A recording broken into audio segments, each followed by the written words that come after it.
She agreed to be the Mafia boss's fake girlfriend at Christmas. What happened there will shock you. The espresso machine hissed like a dying radiator, spitting a final stream of dark liquid into the cup. Olivia Hart wiped a sheen of sweat from her forehead with the back of her hand, her other hand trembling slightly as she capped the paper cup. It was 2 p.m. on a Tuesday. But inside, the Grind's, a cramped coffee shop on the corner of 4th and Main in Riverton. It felt like midnight.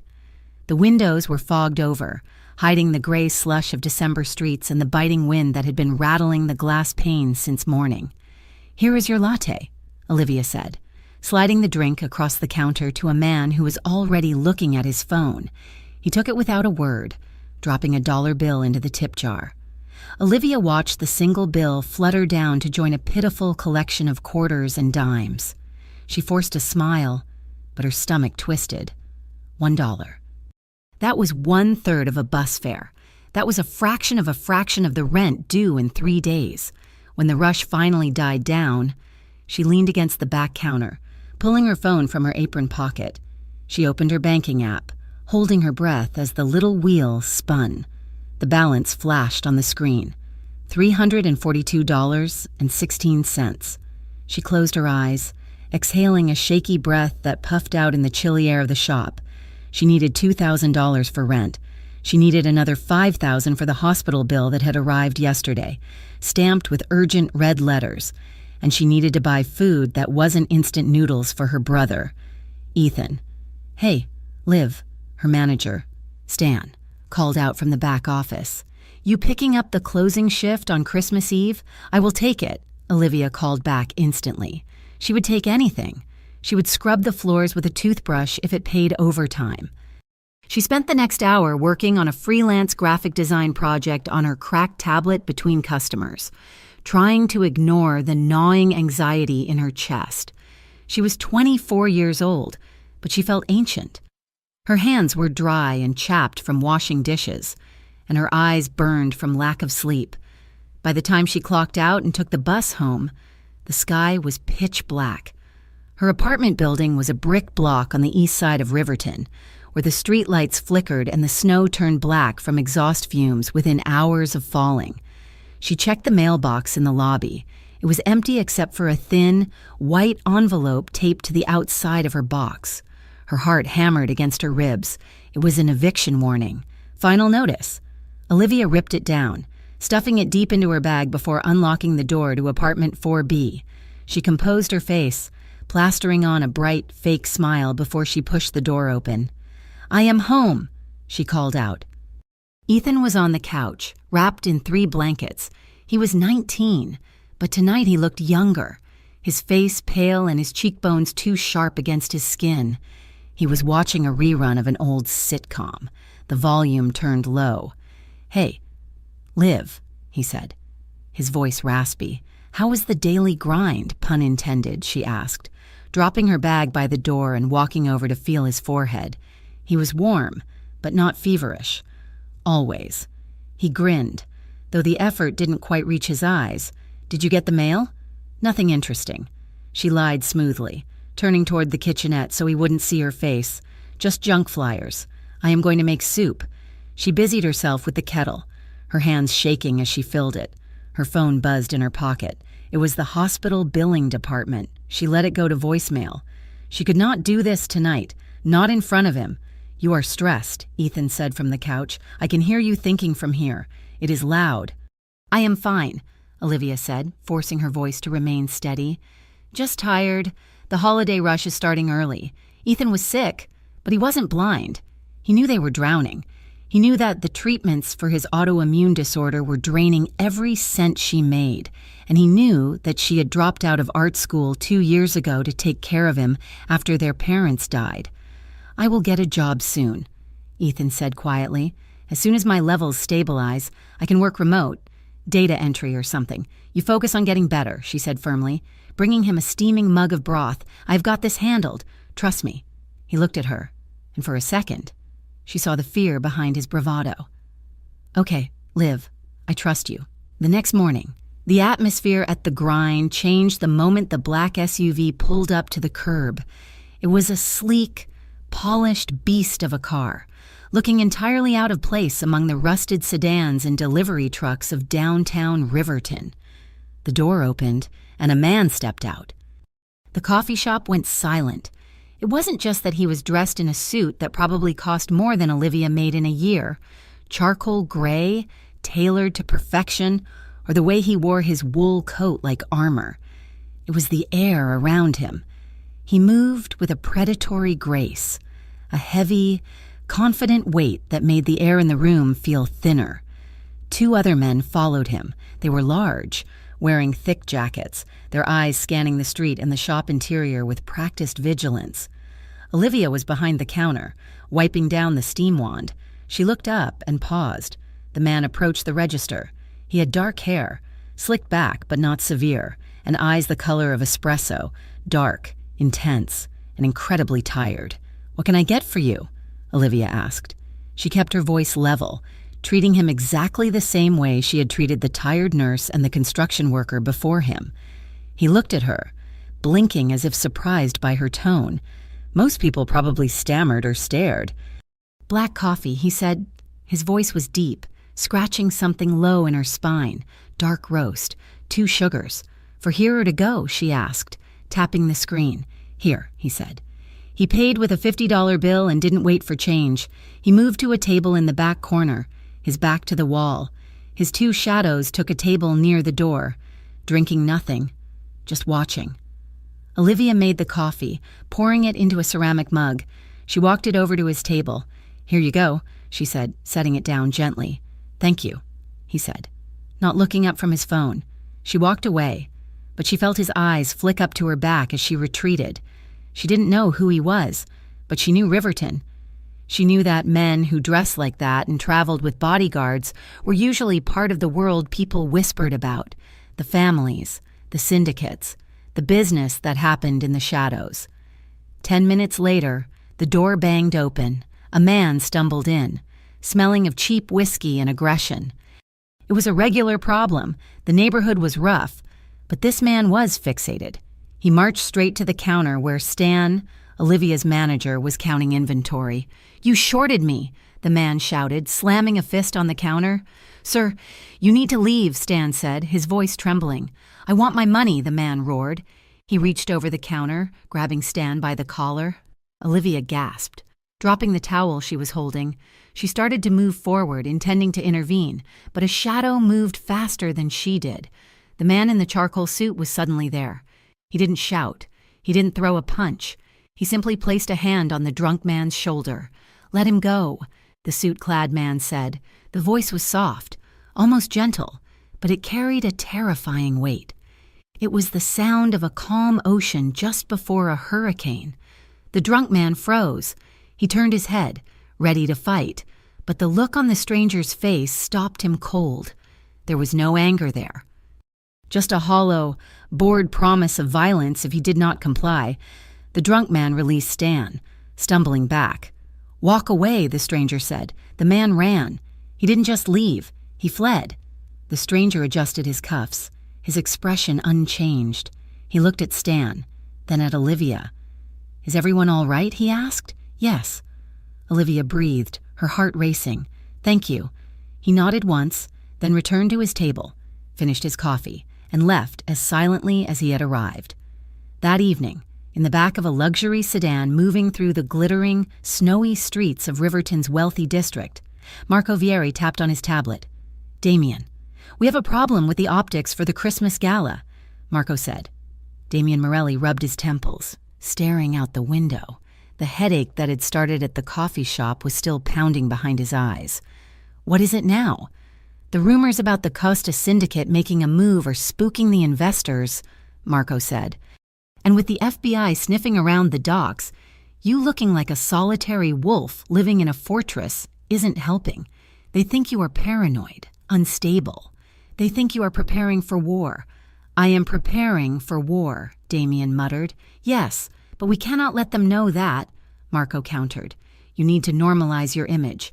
We have the charity ball, the midnight mass, the family dinner with your Uncle Vincenzo. You need a buffer, a civilian presence." "You want me to get a girlfriend," Damien said flatly. "I want you to get a shield," Marco corrected. Someone normal, respectable. Someone who makes you look like a man settling down, not a man loading magazines. It will calm your family, and it will confuse the Costas." Damien sighed, closing his eyes. He saw the face of the barista from that morning. She hadn't flinched. She had looked at him with clear, hazel eyes, treating him like a human being. Not a monster or a paycheck. She had stood her ground when the drunk attacked. She was tired. He could see that. She was struggling. "Find out who the girl at the grind is," Damien said. "The coffee shop?" Marco asked, surprised. "Yes. Her name tag said Olivia. I want to know everything." 2 days later, the bell above the door of the grind chimed. It was late, just past closing time. Olivia was mopping the floor, her muscles screaming in protest. Stan had already left, leaving her to lock up. She looked up, expecting a straggler, and froze. It was him. The man from the suit, the one who had scared off the drunk. "We are closed," she said, clutching the mop handle. "I know," he said. He walked in, and this time, he was alone. He flipped the lock on the door behind him. Olivia's heart slammed against her ribs. She took a step back. "What do you want?" "My name is Damien Morelli," he said, "and I have a business proposition for you." He didn't look threatening, despite the locked door. He looked exhausted. He walked to the nearest table and pulled out a chair. "Please." "Sit." Olivia didn't move. "I am fine standing." Damien nodded, respecting her caution. He placed a folder on the table. Olivia Hart, 24. Graphic designer by trade, barista by necessity. Sole guardian of Ethan Hart, 19. Currently suffering from an autoimmune condition that requires monthly infusions, costing $4,000 out of pocket. You are 2 months behind on rent. You have an eviction notice in your bag. Olivia felt the blood drain from her face. "Who are you? How do you know that?" "I told you," he said calmly. "I am a businessman, and I am here to offer you a job."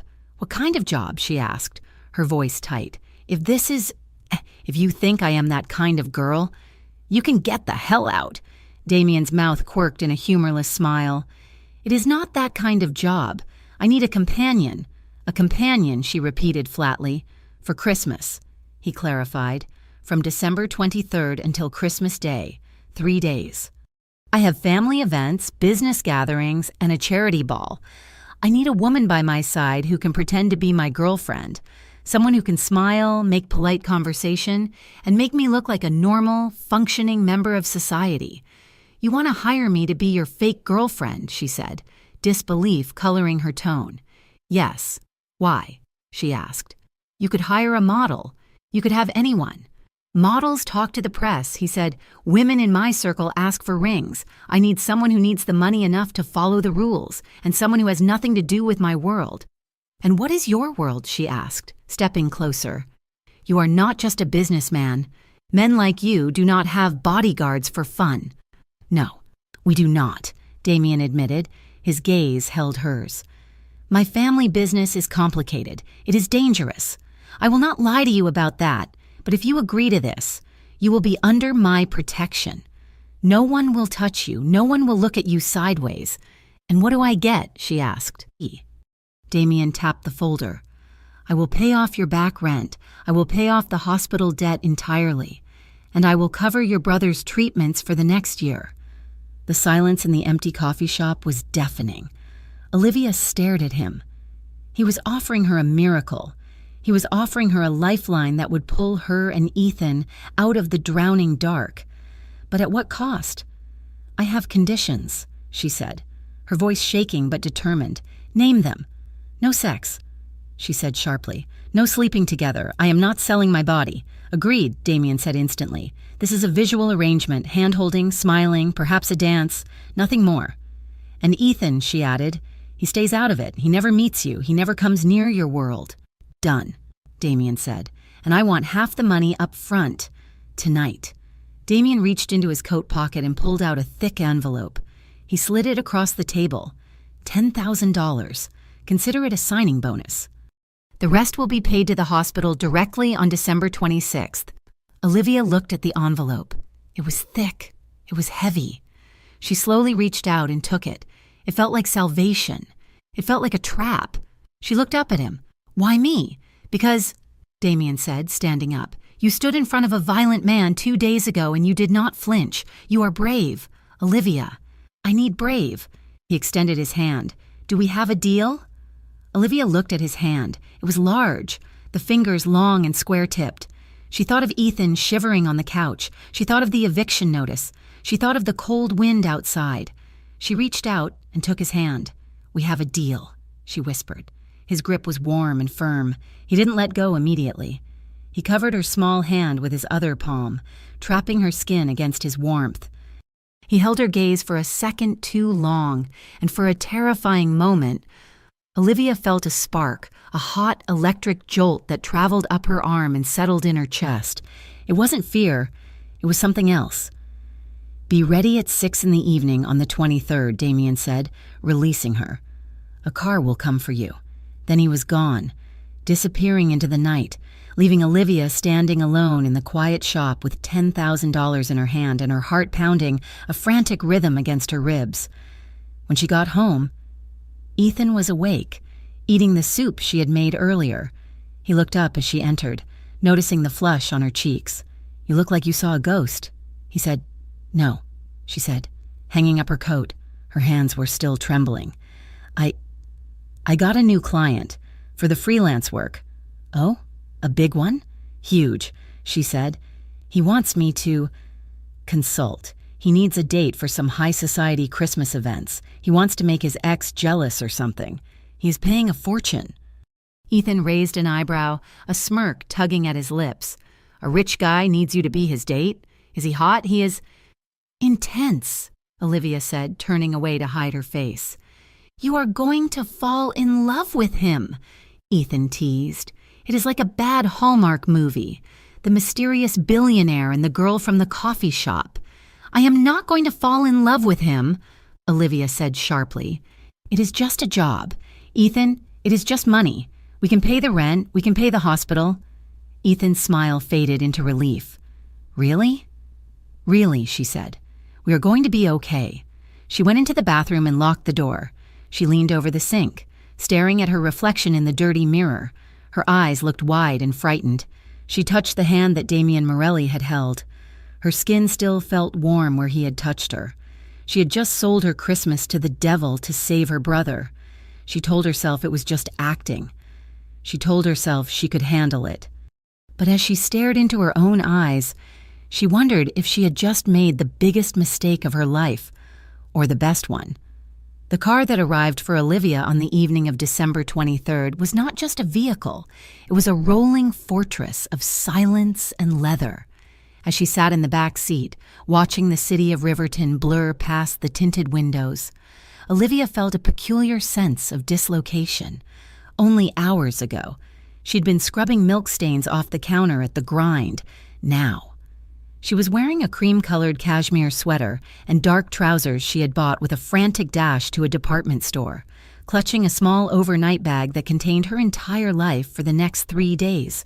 The driver, a man with a neck as thick as a tree trunk, who had introduced himself simply as Leo, had not said a word since opening the door for her. The silence gave Olivia too much time to think. She touched the window glass, cold against her fingertips.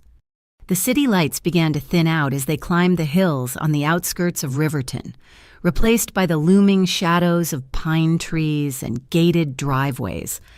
When the Morelli estate finally came into view, Olivia stopped breathing for a moment. It was not a house. It was a manor of gray stone and dark slate, sprawling across the snowy landscape like a sleeping beast, but it was a beast dressed in finery. Golden lights traced every archway and roofline, casting a warm, inviting glow against the blue-black snow. Through the massive front windows, she could see a Christmas tree that must have been 20 feet tall, shimmering with silver and gold ornaments. It was beautiful. It was intimidating. It was a world she did not belong in. Leo brought the car to a smooth halt in front of the double doors. Before Olivia could reach for the handle, the door was pulled open. Damien Morelli stood there. He looked different than he had in the coffee shop. The charcoal suit was gone, replaced by a black button-down shirt that was open at the collar and dark, tailored slacks. He looked less like a businessman and more like the lord of the manor, but the tired darkness in his eyes remained. "Welcome," he said, his voice cutting through the crisp winter air. Olivia stepped out, the gravel crunching under her boots. "Thank you. It is bigger than I expected." Damien glanced at the house as if he had never really seen it before. "It is just a house. Come inside. It is freezing." The foyer was a cavern of marble and dark wood, smelling of pine needles and wood smoke. A grand staircase swept up to the second floor, and the air was warm and still. Damien dismissed Leo with a nod, then turned his full attention to Olivia. The weight of his gaze made her straighten her spine. "We need to go over the ground rules before anyone sees you," Damien said, his tone clipped and professional. "I am listening," Olivia said, clutching the strap of her bag. "First, family hierarchy," he began, counting off on his fingers. "My Uncle Vincenzo is the head of the old guard. He will question you. He will try to find holes in your story. You are a graphic designer. We met 3 months ago at a gallery opening. You spilled champagne on my shoe. It was a meet cute. Keep it simple. Gallery opening, champagne. Got it," Olivia repeated, cataloging the lie. "Second, never mention business," Damien continued, stepping closer. "If anyone brings up shipments, the union, or the Costa family, you become bored, you smile, you sip your wine, and you change the subject to something domestic, the weather, the decorations, anything innocuous." "Okay," she said. "Third," he said, his voice dropping an octave, "if you feel unsafe, if you feel like someone is cornering you, or if the situation feels volatile, the safe word is frost. You use that word in a sentence, and my security will extract you immediately. No questions asked."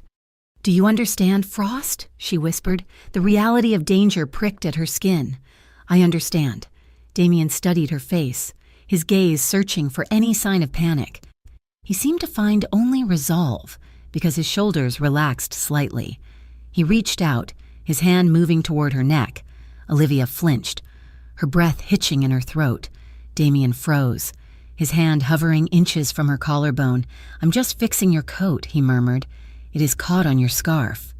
"Oh," Olivia breathed, feeling foolish. "Right." He stepped into her personal space. He was tall, radiating a dry, clean heat that smelled of cedar and something musky. His fingers brushed the nape of her neck as he adjusted the wool collar of the coat he had provided for her. The touch was light, clinical, yet it sent a shockwave of awareness straight down her spine. For a moment, he didn't pull away. He stood there, his hands lingering on the lapels of the coat, his face inches from hers. Olivia looked up, caught in the dark gravity of his eyes. She saw the flecks of amber in the brown. She saw the fine lines of exhaustion fanning out from the corners. Her heart hammered a frantic rhythm against her ribs, loud enough that she was sure he could hear it. Damien's gaze dropped to her lips, then snapped back to her eyes. He stepped back abruptly, the loss of his warmth leaving her shivering. "Good," he said, his voice rougher than before. "You look the part." Before Olivia could recover, the front door burst open behind them. A whirlwind of dark hair and perfume swept into the foyer, followed by a loud, joyous laugh. Finally, a woman's voice boomed. Olivia turned to see a striking young woman in a red velvet dress marching toward them. She looked like a softer, wilder version of Damien. Isabella. Damien sighed, though there was no real annoyance in his tone. Isabella ignored him and launched herself at Olivia, wrapping her in a fierce hug that smelled of vanilla and expensive wine. "You must be Olivia. I have been dying to meet you. Damien has been acting like a monk for 5 years. It is about time he brought someone home who isn't a lawyer or a hitman." "Isabella," Damien warned, his voice sharp. "Oh, relax, brother," Isabella said, pulling back and grinning at Olivia. "I am kidding. Mostly, I am Isabella. The fun one, I am Olivia," she managed, smiling. The tension in her chest loosened. Isabella's energy was infectious, a bright spark in the heavy atmosphere of the house. "Come on," Isabella said, linking her arm through Olivia's. "Dinner is almost ready, and if we do not get a drink in you before Uncle Vincenzo starts his interrogation, you will not survive the appetizers." She dragged Olivia toward the dining room, leaving Damien to follow. Olivia glanced back at him, He was watching them go, a strange expression on his face, something like relief, or perhaps regret. The dining room was vast, dominated by a long mahogany table set with crystal and silver. At the head of the table sat an older man with white hair and a face carved from granite. This was Vincenzo. As they took their seats, the air grew heavy. The pleasantries were exchanged. Food was served, rich pasta, roasted meats, but underneath the clatter of silverware lay a bed of razor wire. "So, Olivia," Vincenzo said, skipping the small talk as he poured himself a glass of dark red wine. "You are a designer. Does that pay well? It pays the bills." Olivia lied smoothly, meeting his gaze. "I value the creative freedom more than the salary." "Creative freedom," Vincenzo scoffed lightly. "A luxury for the young. And your family? Where are they?" "My parents passed away a few years ago," Olivia said. The grief in her voice was real, grounding the lie. "It is just me and my brother now." Damien stiffened beside her. He hadn't told Vincenzo about the brother. "And Damien tells me you met at a gallery," Vincenzo continued, his eyes narrowing slightly. "Which gallery was it? The Modern? The Rosso?" "It was the Avant-Garden," Olivia said, inventing a name on the spot. It sounded pretentious enough to be real. Under the table. Olivia's hands were twisting together in her lap. She felt like a mouse being circled by a hawk. Vincenzo leaned forward, opening his mouth to ask another question, likely something sharper, something designed to trip her up. Suddenly, a warm, large hand covered her trembling fingers. Olivia froze. She looked at Damien. He was not looking at her. He was staring down the table at his uncle, his expression impassive, but under the tablecloth. His grip was ironclad. His thumb swept over her knuckles in a slow, rhythmic caress. It was a gesture of possession, of protection, it said. "She is with me." "Back off." The touch anchored her. The trembling in her hands stopped. Vincenzo saw the shift in Damien's posture, the way he leaned slightly toward Olivia. The old man paused, then grunted, leaning back in his chair. "Well," Vincenzo said, lifting his glass, "the lasagna is getting cold. Eat." The tension broke. Olivia let out a breath she didn't know she had been holding. She didn't pull her hand away from Damien's, and he didn't let go. He held her hand through the rest of the course, only releasing her when he had to cut his meat. After dinner, the stifling heat of the house and the weight of the performance became too much. Olivia excused herself, finding a set of French doors that led out to a stone balcony. She stepped out into the cold night air. It was snowing again. Large, soft flakes drifting down to coat the sprawling lawn in silence. She wrapped the oversized wool coat tighter around herself, leaning against the stone railing. The cold bit at her cheeks, cleansing the smell of heavy sauce and expensive wine from her senses. "Mind if I join you?" She turned. Damien stood in the doorway holding 2 steaming mugs. "Please," she said. He stepped out, handing her one of the mugs. It was hot chocolate, rich and dark, topped with a single marshmallow. "Thank you," she said, taking a sip. "It was sweet and perfect. You did well in there," Damien said, Vasine standing beside her. He looked out over the grounds, his profile illuminated by the lights from the house. "Vincenzo is difficult. He likes to test the structural integrity of people. He is scary," Olivia admitted. "But I have dealt with scary men before. Landlords are worse." Damien let out a short, dry chuckle. "I suppose they are." They stood in silence for a moment, watching the snow fall. It was a comfortable silence, unlike the charged quiet of the car ride. "Do you have a favorite Christmas memory?" Damien asked suddenly. Olivia smiled into her mug. "Yeah. When I was 10, my dad lost his job right before December. We had no money for a tree, so my mom cut a tree shape out of green construction paper and taped it to the wall. Ethan and I spent all week drawing ornaments and taping them on. It looked ridiculous, but we sat on the floor, drank instant cocoa made with water, and told ghost stories until midnight. It was the best Christmas I ever had." She looked at him. "What about you?" Damien swirled his drink, his expression darkening. "We always had the biggest tree, 10 feet tall, imported from Norway. There were mountains of presents, but the house was always full of men in suits who spoke in whispers. My father would lock us in the library during the parties. He said it was for our safety. I remember sitting by the window, watching the cars arrive, wondering which of the guests had a gun under their coat. "That sounds lonely," Olivia said softly. "It was," Damien said. He turned to face her. "That is why I wanted this. The fake girlfriend, the charade, I wanted the house to feel different this year, even if it is a lie." Olivia looked at him. His guard was down. He wasn't the Mafia boss in that moment. He was just a man who was tired of the cold. "It does not feel like a lie right now," she whispered. Damien went still. He looked at her, his gaze dropping to her mouth.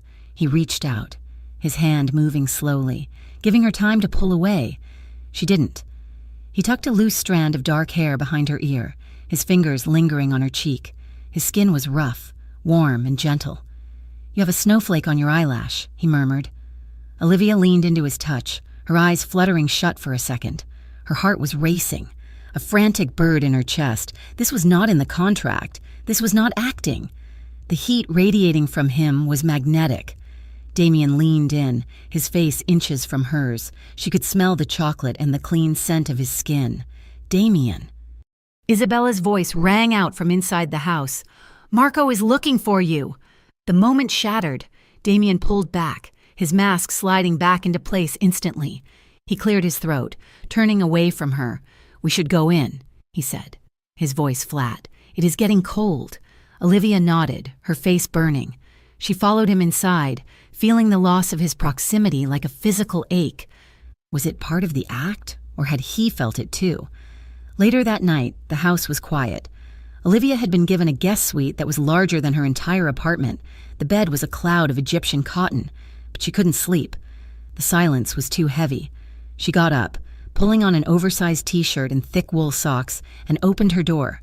She needed water. She crept down the hallway, the floorboards silent under her feet.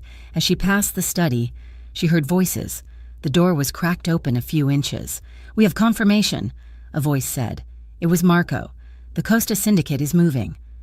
They are planning something for the charity ball." "Are you sure?" Damien's voice was low, laced with steel. "Positive. They know you will be there. They know you will be distracted. They see the girlfriend as a weakness. Damien, they think you are soft." Damien slammed something down on a desk. "Let them think it, but double the security detail. I want eyes on every exit. I want a perimeter established 2 blocks out, and I want Olivia watched. She is a liability," Marco argued. "She is a guest under my protection." Damien snarled. "If a single hair on her head is touched, I will burn the Costa family to the ground. Do you understand me?" There was a pause. "Understood," Marco said. Olivia backed away from the door, her heart pounding. They were talking about her. She was a target. But Damien's words echoed in her mind.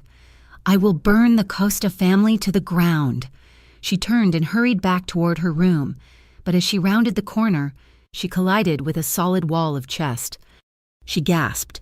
Stumbling back, strong hands caught her by the arms to steady her. It was Damien. He had come out of the study from a different door. He had discarded his jacket and tie. His shirt sleeves rolled up to his elbows, revealing forearms corded with muscle. He looked exhausted, his hair messy. "Olivia," he said, surprise softening his features. "What are you doing wandering around?" I needed water," she stammered. "I could not sleep." Damien let out a breath, a half-smile tugging at his lips. "Me neither." He looked down at her. She realized suddenly how she must look. Bare-legged, wearing a shirt that hung to her knees, hair messy from the pillow. She crossed her arms self-consciously. "I heard you talking," she said quietly. "About the ball." Damien's smile vanished. "You should not have heard that. Is it safe?" she asked. Damien hesitated, then nodded. "I will make it safe. I promise you. Olivia, I will not let anything happen." They stood there in the dim hallway, the only light coming from the moon filtering through the window. The distance between them seemed to shrink. Damien didn't let go of her arms. His thumbs brushed against the bare skin of her biceps, sending shivers racing over her skin. He looked at her. really looked at her, stripping away the pretense of the arrangement. For a second, he wasn't the boss, and she wasn't the employee. They were just two people standing in the dark, drawn together by a gravity neither could control. He leaned in, his head tilting. Olivia's breath hitched. She watched his lips, parting slightly. She wanted him to kiss her. God, she wanted him to kiss her. Contract be damned. Damien stopped a breath away from her lips. He closed his eyes for a second, a look of pained restraint crossing his face. "We should get some rest," he whispered, his voice rough. "Tomorrow is important." He stepped back, his hands falling from her arms. The physical separation felt like a rejection, though his eyes told a different story. "Good night, Olivia," he said. "Good night, Damien," she whispered. He turned and walked away down the hall, his footsteps heavy.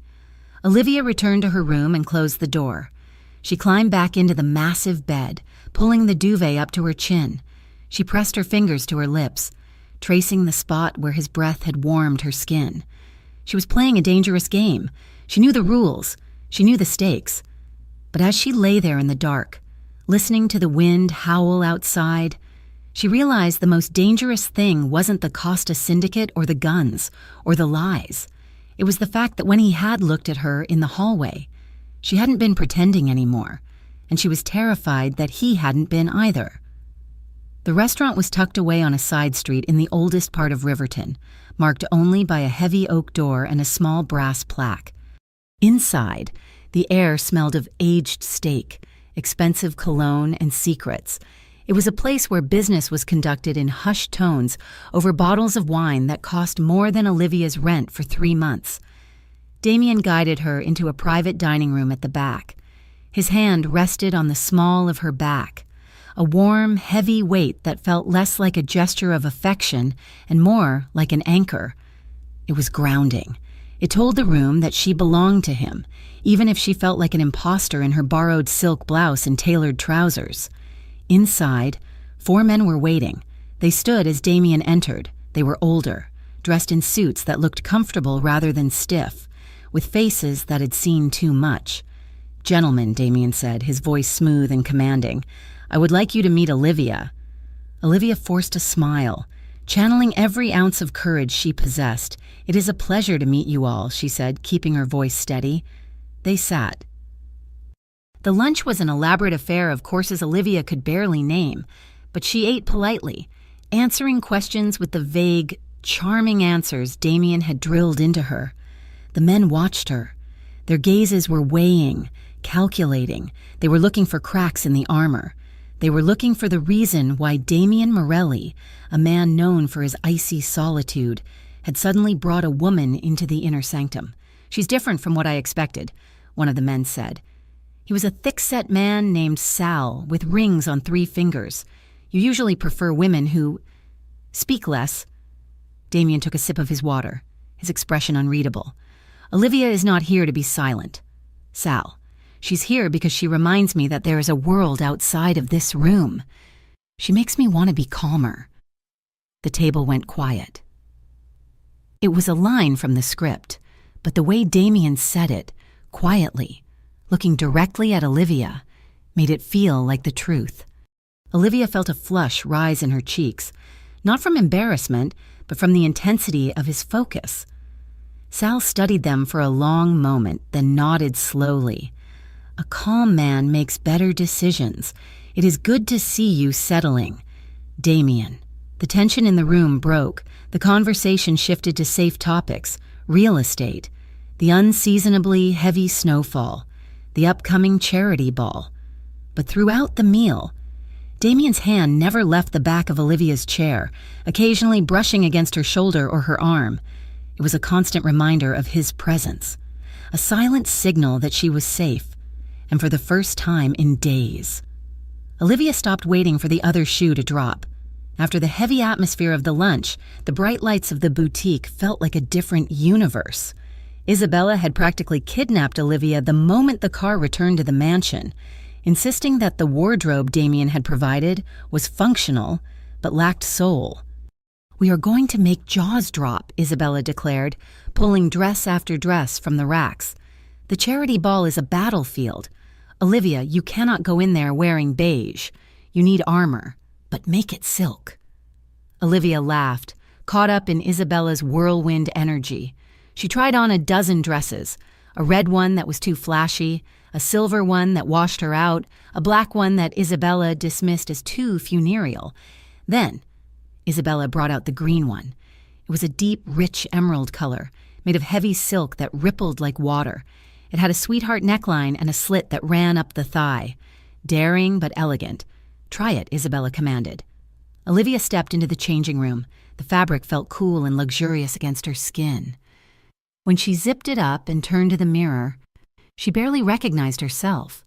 The dress hugged her curves in a way that felt sinful. Yet the cut was classic. It made her eyes look greener, her skin more luminous. She looked powerful. She looked like a woman who belonged on the arm of a king. "I am coming out," Olivia called. She stepped out of the dressing room. Damien was sitting on a velvet ottoman near the entrance of the private suite. He was on his phone, speaking in rapid, low Italian, his brow furrowed in annoyance. He looked up as the curtain moved, likely expecting to give a polite nod before returning to his call. He froze. The phone slowly lowered from his ear.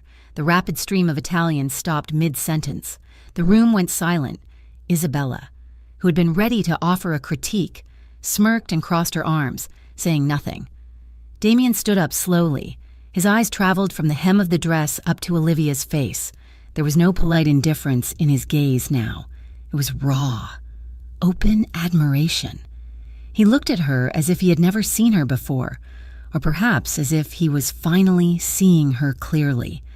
The intensity of his stare made Olivia's breath hitch. She felt exposed, yet incredibly seen. "Damien?" Olivia asked, her voice faltering slightly. Is it too much?" Damien blinked, as if waking from a trance. He ended the call without saying goodbye to whoever was on the other end and slipped the phone into his pocket. He walked toward her, stopping just outside of touching distance. "No," he murmured, his voice rougher than usual. "It is not too much. That is the one." He didn't say anything else. He didn't have to. The way his eyes darkened, the way his hands clenched at his sides, as if resisting the urge to reach out, spoke volumes. Olivia felt a heat rise in her face that had nothing to do with the temperature of the room. It was a mix of shyness and a sudden, fierce pride. For years, she had worn oversized sweaters and aprons stained with coffee. To be looked at like this, like she was precious, like she was stunning, was a drug she hadn't known she was craving. "We will take it," Damien said to the sales associate, never taking his eyes off Olivia. "And whatever else she wants." The ride back to the estate was quiet. The winter sun had set early, and snow was falling in thick sheets, blurring the city lights into streaks of gold and red. The interior of the car was a warm cocoon against the storm. Damien and Olivia sat in the back. The space between them on the leather seat had shrunk. Their thighs were nearly touching, the fabric of his trousers brushing against her jeans with every turn of the car. The air between them hummed with the memory of the look he had given her in the store. "You were staring," Olivia said softly, breaking the silence. She turned her head to look at him, a playful smile touching her lips. "Back at the store. You looked like you had forgotten how to speak English." Damien turned to her. The passing streetlights cut across his face, illuminating the sharp angle of his jaw and the softness in his eyes. He didn't deflect the joke. He didn't pull away. "You make it very difficult," he said quietly. "Difficult to what?" Olivia asked, her heart skipping a beat. "To remember that this is supposed to be fake," he admitted. The confession hung in the air between them.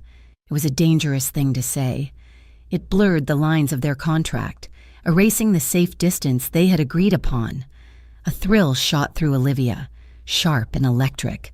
She looked at his hands resting on his knees, strong, capable hands that she knew could be violent, but had only ever been gentle with her. She didn't know what to say, so she said nothing. She simply shifted slightly, closing the fraction of an inch between them until her leg pressed firmly against his. Damien didn't move away. He leaned his head back against the seat, closing his eyes, but the corner of his mouth ticked up in a small, private smile. That evening, the house felt too big. Isabella had gone out to meet friends, and the silence of the mansion was heavy. Olivia wandered down the hallway toward the library, intending to find a book to distract herself from the racing of her own mind. The library door was open, inside. A fire was crackling in the massive stone hearth, casting dancing shadows on the walls of books. Damien was there. He was standing by the desk, staring down at a file folder. His hands braced on the wood. His shoulders were drawn up tight, the muscles of his back rigid under his white dress shirt. He looked like a man carrying the weight of the world. Olivia hesitated in the doorway, then stepped inside. "Is everything okay?" Damien looked up sharply, his hand instinctively moving to cover the papers on the desk. When he saw it was her, he relaxed slightly. Though the tension didn't leave his eyes, "It is fine," he said, though his voice was hoarse. "Just complications." Olivia walked further into the room. She didn't stop at the respectful distance she usually kept. She walked around the desk until she was standing next to him. "You look like you were about to break that desk in half," she said gently. "Talk to me. And do not give me the 'it is business' line. You are paying me to be your partner this week, so be a partner." Damien looked at her, surprised by her boldness. He let out a long, ragged sigh and ran a hand through his hair. "Messing up the perfect style. It is a report from my security team," he said, gesturing vaguely to the file. "There is a leak. Someone inside my organization is feeding information to the Costa Syndicate. They knew my schedule today. They knew about the lunch. Is it dangerous?" Olivia asked. "It is always dangerous," Damien said bitterly. "But this is personal. The information they have, only a handful of people know it. It means the traitor is someone I trust, someone I break bread with." He turned away from the desk, walking toward the fireplace. He stared into the flames, his expression haunted. "I spend my life building walls. Olivia, I protect everyone, my family, my men, the business, and in the end, the knife always comes from inside the house." Olivia watched him. She saw the loneliness that he hid behind the money and the power. She understood that loneliness. She walked over to him, standing close enough to feel the heat radiating from the fire and from him. "I know what it feels like to be trapped," she said softly. Damien glanced at her sideways. "Do you?" "Not like this," she admitted. "I do not have enemies trying to kill me, but I know what it feels like to be powerless. For the last 3 years, since my parents died, I have felt like I am drowning. I wake up every day afraid of the mail because it might be another bill I cannot pay. I am afraid of the phone ringing because it might be the hospital telling me I cannot afford to keep my brother alive." She took a breath, her voice trembling slightly. "I have spent years begging landlords for more time, begging doctors for payment plans, smiling at customers who treat me like dirt because I need their $2 tip to buy bus fare. I have no control. Damien, I am at the mercy of systems that do not care if we live or die." She looked up at him, her eyes shining in the firelight. "Taking this deal. Coming here." It terrified me, but it also felt like the first time in years that I had a choice. I chose to do this. I chose to save Ethan. For the first time, I'm not just a victim of circumstance. I am fighting back. Damien turned fully toward her. His eyes were soft, the hardness melting away as he looked at her with a new kind of recognition. He didn't see a waitress or a fake girlfriend. He saw a survivor. He saw someone who understood the weight of sacrifice. "You are the bravest person I know," he whispered. The air in the room changed. The crackle of the fire seemed to fade into the background, leaving only the sound of their breathing. The tension that had been building between them for days, in the car, in the hallway, in the boutique, crested like a wave. They were standing close, too close for business, too close for friends. Olivia reached out. Her hand trembled slightly as she placed it on his forearm. His muscles were rock hard beneath the cotton of his shirt, but he didn't pull away. Instead, he turned his arm. his hand sliding down to find her waist. His touch was tentative at first, a question. When she didn't step back, his grip firmed, pulling her a step closer until their bodies were almost touching. Damien raised his other hand, his thumb brushed along the line of her jaw, his fingers tangling in the hair at the nape of her neck. He tilted her head back gently, searching her face. He was looking for hesitation. He was looking for fear. He found neither. Olivia looked up at him, her lips parting slightly, her heart hammering against her ribs like a trapped bird. She wanted this. She wanted him to cross the line. Damien leaned in. The first touch of his lips was soft, a ghost of a kiss that tested the waters. It was slow, careful, giving her every chance to stop him. Olivia didn't stop him. She let out a small, shaky sigh and leaned into him, her hand sliding up his chest to clutch at the fabric of his shirt.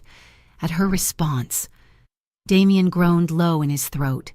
The kiss deepened. It wasn't polite anymore. It was hungry. One of his hands cradled the back of her head, angling her for better access, while the other arm wrapped tightly around her waist, pulling her flush against him. Olivia gasped into his mouth, opening to him. He tasted of mint and something dark and purely male. The kiss consumed her. It swept away the fear of the contract, the worry about Ethan, the danger of the traitor.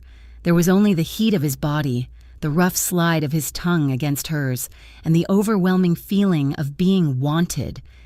She felt his heart racing under her palm, matching the frantic rhythm of her own.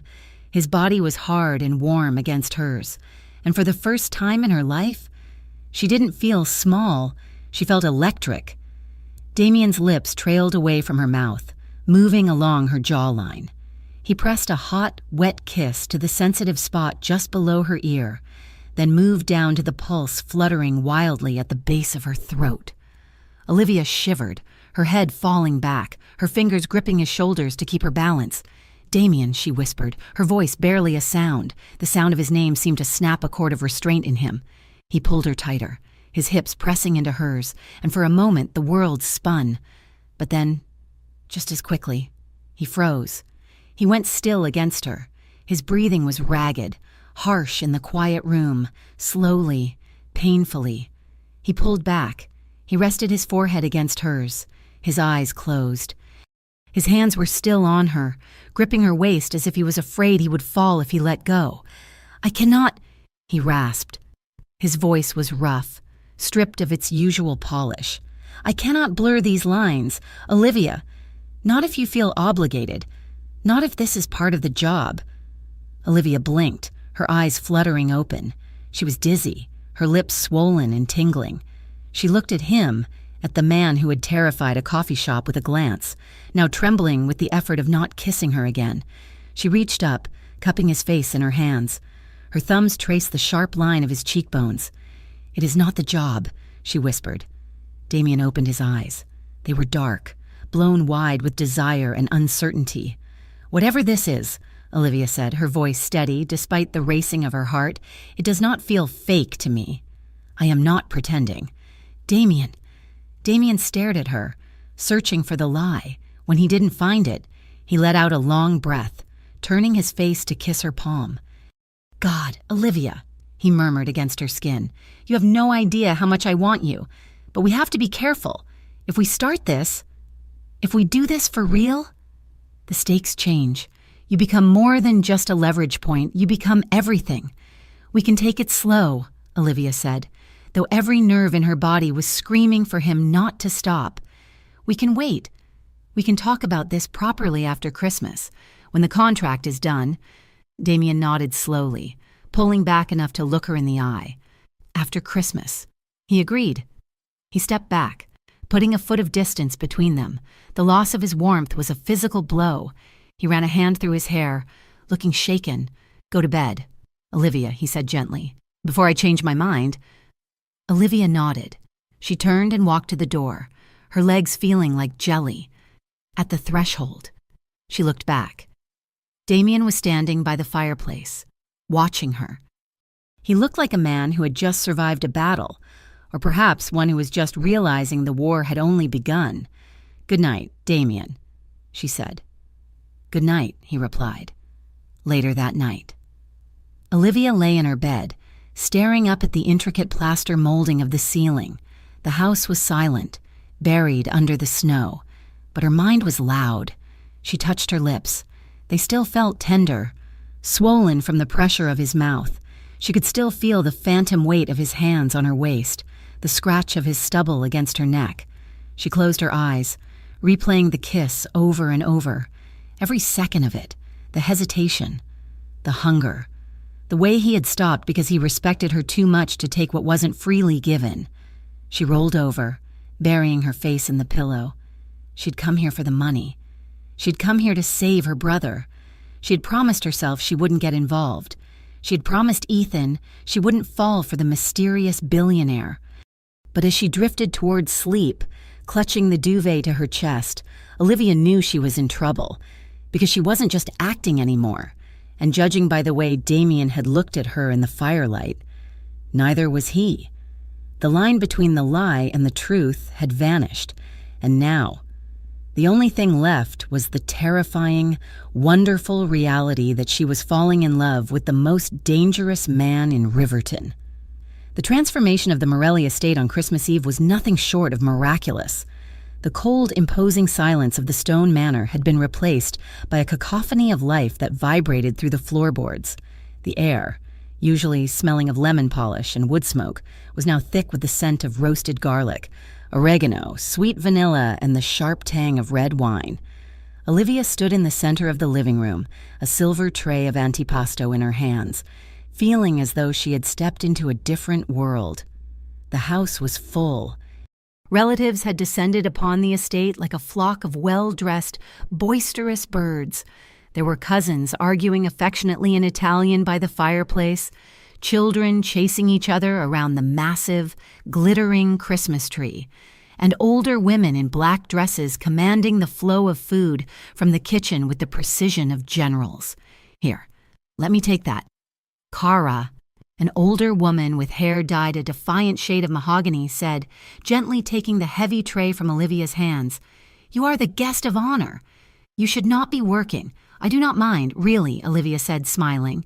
"It is nice to be useful." The woman, whom Damien had introduced as his Aunt Rosalia, patted Olivia's cheek with a hand that felt like parchment. "You are a good girl.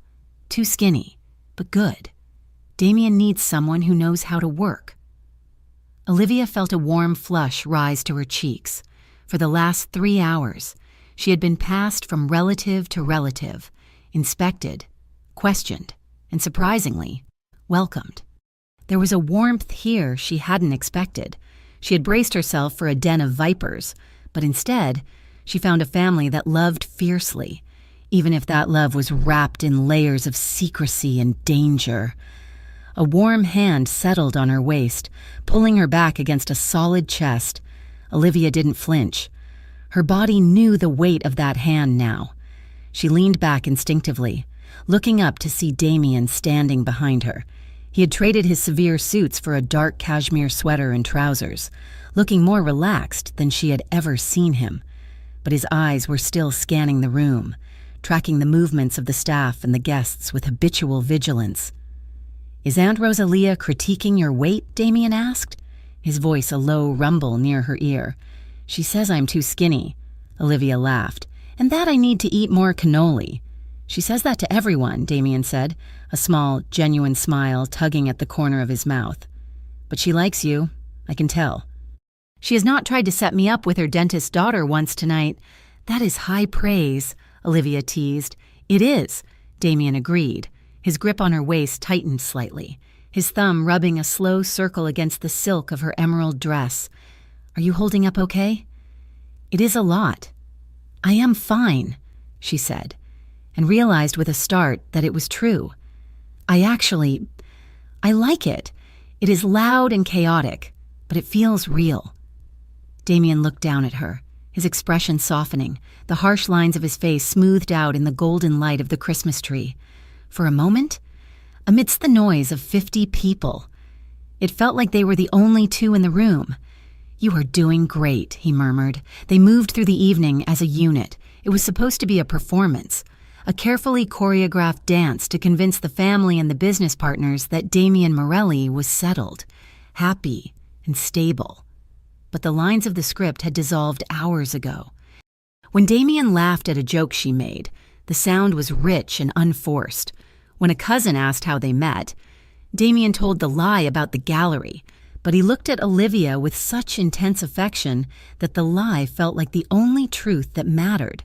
Whenever the conversation turned to business, when the men lowered their voices to discuss territories or shipments, Damien would skillfully steer the topic away or simply reach for Olivia's hand, lacing his fingers through hers. It was a signal to the others. Not now, not in front of her, but to Olivia. It felt like he was anchoring himself to her, using her touch to keep from being pulled back into the darkness. Later in the evening, the heat of the crowded room became stifling. Olivia slipped away toward the kitchen, ostensibly to help refill the wine, but mostly to catch her breath.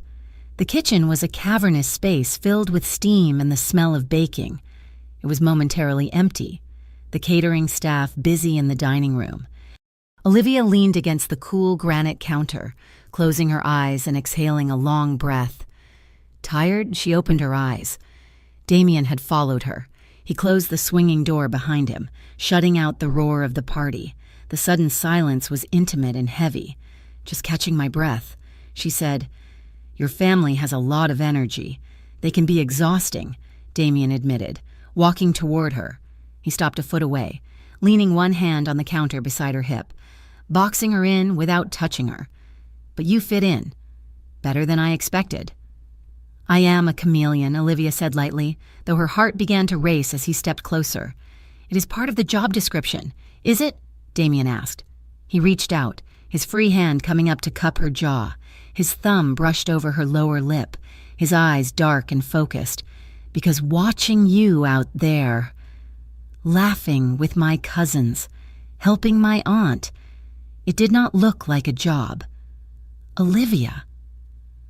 Olivia looked up at him, her breath hitching. "It does not feel like a job anymore," she whispered. Damien let out a rough sound, something between a groan and a sigh. He closed the distance between them. This time, there was no hesitation. He kissed her, and it wasn't the tentative, testing kiss from the night before. It was possessive. It was hungry. Olivia made a soft sound in her throat, her hands coming up to tangle in his hair. She pulled him closer, her body pressing against the hard lines of his. Damien's hand slid from the counter to her lower back, his palm wide and warm, pressing her firmly against him. The kiss deepened, becoming a desperate conversation without words. It was full of the frustration of the last few days, the fear of the threats looming outside, and the undeniable magnetic pull that had been growing between them since that first moment in the coffee shop. Olivia felt safe and terrified all at once, terrified by how much she wanted this, how much she wanted him. Damien pulled back slightly, just enough to breathe, his forehead resting against hers. His hands were still in her hair, his thumbs stroking her temples. "Merry Christmas." "Olivia," he whispered, his voice wrecked. "Merry Christmas," she breathed back. The door swung open with a loud thwack. "Oops, sorry." Damien and Olivia sprang apart as if they had been burned. Isabella stood in the doorway holding an empty platter, a wicked grin spreading across her face. "I came for more biscotti," Isabella announced, marching into the room as if she hadn't just interrupted a breathless embrace. "But it looks like you two are busy corrupting the Christmas cookies." "Isabella," Damien growled, running a hand over his face to compose himself. "Do not Isabella me," she laughed, grabbing a handful of cookies from a jar. "I am just happy to see you act like a human being for once. Carry on. Pretend I am not here. Actually, do not. That would be weird." She winked at Olivia and breezed back out, the door swinging shut behind her. Damien looked at Olivia, and despite the tension, they both burst into laughter. It was a release, a moment of shared absurdity that broke the heavy atmosphere. "I should go back out," Olivia said, wiping her lipstick from the corner of his mouth with her thumb, "before they send a search party." "Go," Damien said, catching her hand and kissing the knuckles. "I will be there in a minute. I need to check in with Marco." Olivia left the kitchen, her heart feeling lighter than it had in years.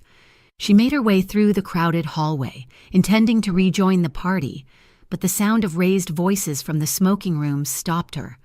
The door was slightly ajar. The voices were low, but the anger in them carried clearly. "Sentimental fool." A gravelly voice spat. It was Vincenzo. "He's being careful." "Uncle," Marco's voice replied, sounding strained. "He's being weak," Vincenzo countered. "Look at him. He's playing house with a shop girl while the Costa family is circling like wolves. He thinks he can separate the business from his life? There is no separation. Marco, there is only the family. He's trying to legitimize." Marco said, "He's making us vulnerable." Vincenzo slammed something down, probably a glass. "The Costas want blood. They want territory. If we do not strike a deal, we lose everything." "A deal?" Marco asked. "What kind of deal?" Vincenzo's voice dropped, becoming a sinister hiss. "They want assurance, leverage. They know about the girl. They know Damien is distracted by her. If we offer them a clear path, if we let them know where the soft spots are, perhaps we can negotiate a truce. You want to use the girl as bait." Marco sounded horrified. "Damien would kill you." "Damien does not have to know," Vincenzo said coldly, "not until it is done. If she disappears, or if she gets hurt, it will break him. Yes, but it will also wake him up. It will remind him that he is a soldier, not a husband. We need the soldier. Marco, not this love-struck boy." Olivia backed away. Her hand clamped over her mouth to stifle a gasp. Her blood ran cold. The warmth of the kitchen, the taste of Damien's kiss. It all evaporated, replaced by a chilling clarity. They weren't just talking about business. They were talking about sacrificing her. She turned and fled, not toward the party, but down the corridor toward the east wing, away from the noise. She needed to think. She needed to breathe. She found herself in a quiet hallway near the library, leaning against the wall, her heart hammering against her ribs like a sledgehammer. "Olivia?" She jumped, spinning around. Damien was coming down the hall, his face etched with concern. He must have seen her leave the kitchen area in a rush. "What is it?" he asked, closing the distance instantly. "You look pale. What happened?" Olivia looked at him. She saw the concern in his eyes, the genuine fear that something was wrong, and she knew, with absolute certainty, that he had no idea what his uncle was planning. "I heard them," she whispered, her voice shaking. "Vincenzo and Marco, they were in the smoking room." Damien went still, his face hardened, the warmth vanishing. "What did they say?" "Vincenzo thinks you are weak," she said, the words tumbling out. "He thinks I am making you soft. He wants to cut a deal with the Costas. He said they could use me as leverage, that if something happened to me, it would wake you up. He wants the soldier back. Damien." A terrifying silence fell over the hallway. Damien didn't shout. He didn't move. But the temperature in the air seemed to drop 10 degrees. His jaw clenched so hard a muscle feathered in his cheek. His eyes turned to black ice. "He said that?" Damien asked, his voice deadly quiet. "Yes," Olivia whispered. Damien closed his eyes for a second, taking a deep, controlled breath. When he opened them, the rage was contained, but it was there, burning behind the calm facade. He stepped forward and took Olivia's face in his hands. His grip was firm, grounding. "Listen to me," he said, his voice low and fierce. "No one is going to touch you. Not Vincenzo. Not the Costas. No one. I am scared. Damien," she admitted, tears pricking her eyes. "I know," he said, "and I am sorry. I brought you into this, thinking I could control the board. I did not realize the rot was this deep." He pulled her into his chest, wrapping his arms around her tightly. She could feel the tension radiating off him, the coiled violence of a man who had just realized his own family had turned a weapon against him. "We are going to midnight mass," he said into her hair. "We are going to stick to the plan. But you are not leaving my side. Not for a second. Do you understand?" "I understand," she mumbled against his sweater. He pulled back, checking her face. "I will handle Vincenzo. But not tonight. Tonight, we survive." The drive to the church was a somber procession. The playful atmosphere of the party had died the moment they stepped out into the cold. St. Jude's Cathedral was a towering Gothic structure of stone and stained glass. Inside, it was a sea of candlelight and incense. The air was thick with the scent of melted wax and pine boughs. Damien and Olivia sat in the front pew, reserved for the Morelli family. Vincenzo was there, sitting a few feet away, his head bowed in prayer. Olivia felt a wave of nausea looking at the back of the old man's neck. Knowing what he had proposed only an hour ago, Damien sat beside her, rigid as stone. He held a hymnal, but he wasn't singing. His eyes were scanning the periphery, watching the shadows of the pillars, watching the exits, under the cover of the heavy velvet pew cushion. Damien reached for her hand. He interlaced their fingers, gripping her tight. It wasn't the gentle hand-holding of the dinner parties. It was a lifeline. The choir began to sing Silent Night. The haunting melody filled the vast space. Olivia looked at Damien's profile, the sharp nose, the heavy brow, the lips that had kissed her with such desperation in the kitchen. She saw the conflict in him. He was a man trying to stand in the light while the darkness clawed at his ankles. She wondered if he could ever truly leave it behind, or if men like Vincenzo would always be there, dragging him back into the blood and the mire. She squeezed his hand. He squeezed back, instantly, reassuringly. When the Mass ended, the congregation spilled out onto the wide stone steps of the cathedral. It was snowing heavily now, big, fat flakes that caught the light of the street lamps. The city was silent, covered in a fresh blanket of white. The cold was biting. Damien immediately took off his heavy wool coat and draped it over Olivia's shoulders. It was warm from his body and smelled of him, sandalwood and expensive tobacco. "You are freezing," he murmured, adjusting the collar around her neck. "I am okay," she said, pulling the coat tighter. They stood a little apart from the rest of the family, waiting for the cars to pull up. The snow fell around them, creating a curtain of privacy. Damien turned to her. He reached out, his gloved hands cupping her face, his thumbs brushing the corners of her mouth. "Olivia," he said softly. "Yes, I do not want this to end," he said. Olivia's heart skipped a beat. "The contract? The act," he corrected. "The us. I know we said we would talk after Christmas, but I need you to know now, when the clock strikes midnight on the 25th, I do not want you to walk away." Olivia looked up at him, tears stinging her eyes. The snow melted on her lashes. "It is dangerous, Damien. You heard your uncle. Being with me. It makes you vulnerable." "I do not care," he said fiercely. "Let them come. I will burn the world down before I let them hurt you. But do not ask me to let you go." "I do not want to go," she admitted, her voice trembling. "I am falling for you, Damien. I tried not to. I really tried, but I am terrified. I know." He said. He leaned his forehead against hers. "Trust me. Please." Just when the moment felt like a promise, just when Olivia felt the hope blooming in her chest that maybe, just maybe, they could make this work. Damien's phone buzzed in his pocket. He ignored it. It buzzed again and again. A relentless, urgent vibration. Damien pulled back, a flash of annoyance crossing his face. "I need to check this. It might be security." He pulled the phone out. Olivia watched his face. She saw the color drain from his skin. She saw his pupils dilate, swallowing the iris.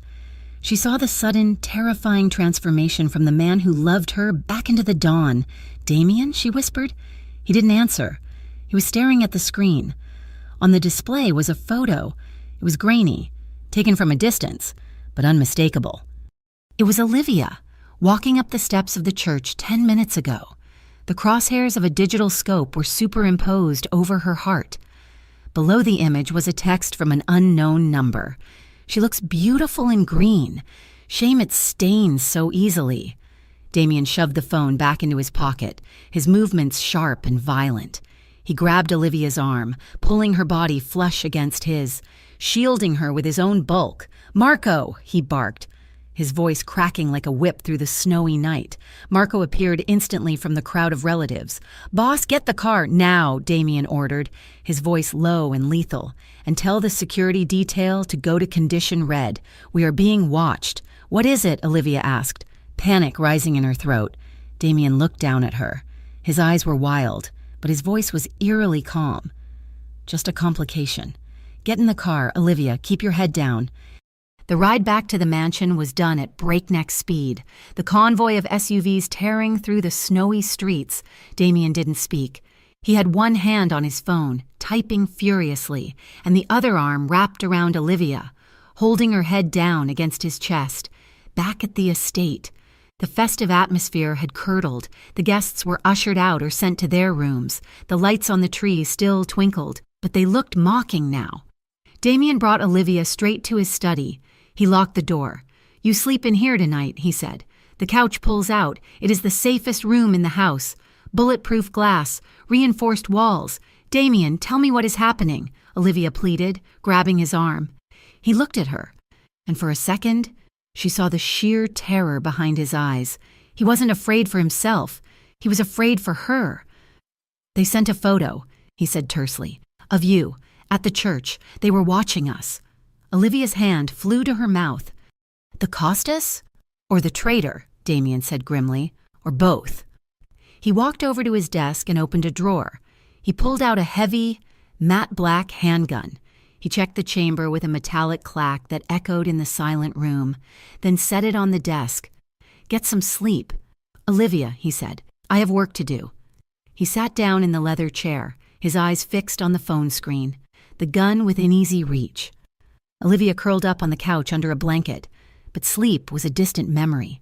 She watched him. He sat in the pool of light from the desk lamp, a sentinel in the darkness.